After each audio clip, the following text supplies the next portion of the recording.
তুই ভিডিও করছ নাকি? তাড়াতাড়ি ভিডিও কর। কয়েকটা অ্যাঙ্গেল থেকে ভিডিও নিবি, তাও আবার স্লো মোশনে। সুন্দর করে এডিট করে ছাইড়া দিমু, সেই ভাইরাল হইব। আর তুই মুখ দিয়ে একটা ইমোশনাল ব্যাকগ্রাউন্ড মিউজিক দিবি, কারণ অরিজিনাল মিউজিক লাগালে তো কপিরাইট পড়বো। সাজিয়ে গুজিয়ে দে মোরে সজনী তোরা, সাজিয়ে গুজিয়ে দে মোরে।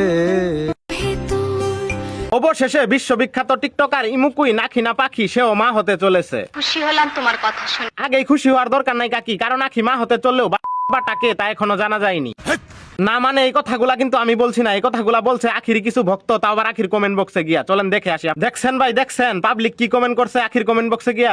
ওদের নাই কোনো যোগ্যতা। ভাই এই কথাটা এইভাবে না বইলা এইভাবে বলেন, ওমরের নাই কোনো যোগ্যতা। যাই হোক ভাই, আমি বুঝলাম ওমরের কোনো যোগ্যতা নাই। আপনার কি যোগ্যতা আছে বউ ব্যবসা করা ছাড়া? আপনি করেন বউ ব্যবসা বা টিকটক আইসা পাটলন, মনে হইতাছে যেন আপনি বাংলাদেশের সুপারস্টার শাকিব খান। আবার আপনি লাইভে আইসা বলতাছেন ওমর ভাই নাকি বিয়ে করছে, ওমর ভাই বিয়ে করছে, দুনিয়ার কেউ জানলো না, আপনি বউ ব্যবসায়ী কামরুল জানলেন। এইগুলা ভাবা যায়?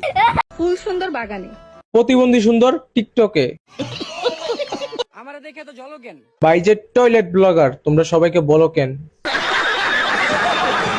পুঁটি মাছে খেলা করে নতুন পানি পাইয়া, তোমার আমার খেলা হবে পাট খেতে যাইয়া।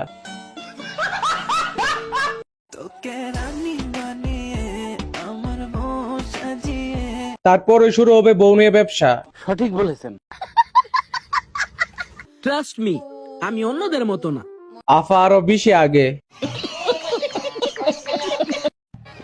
আমরা প্রেমে পড়ি না। আমরা টিকটকে সবাইকে দেখাই পা চাটি করার স্বভাব আমাদের না, শোনা। ও তাইলে এটা চাটেন।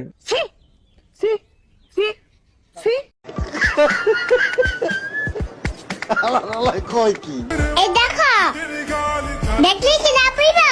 মামুনি তুমি তো বড় হয়ে বাংলার সানি লিওন হবে, তোমাকেই তো দেখতে হবে। ও জাদু है रे जादू तेरी बातों में सुनी सुनी। আফাদি জাদু দেয় তো আয়া ফুটবল দেখাই দিছে। জামাইয়ের সাথে ঝগড়া করতে করতে শহীদ হয়ে যাম। তাও জামাই নিয়ে ব্যবসা করা ছাড়বো না। সঠিক বলেছেন। আমরা রাস্তা দিয়ে গেলেই মানুষ এমনিতেই বলে ওই দেখ গন্ডার যাইতেছে।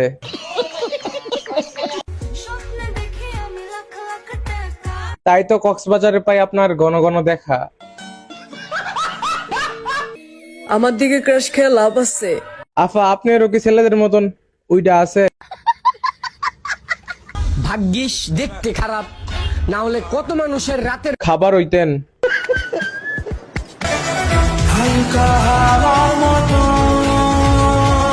এটাকেই বলে অরিজিনাল টিকটকার্স।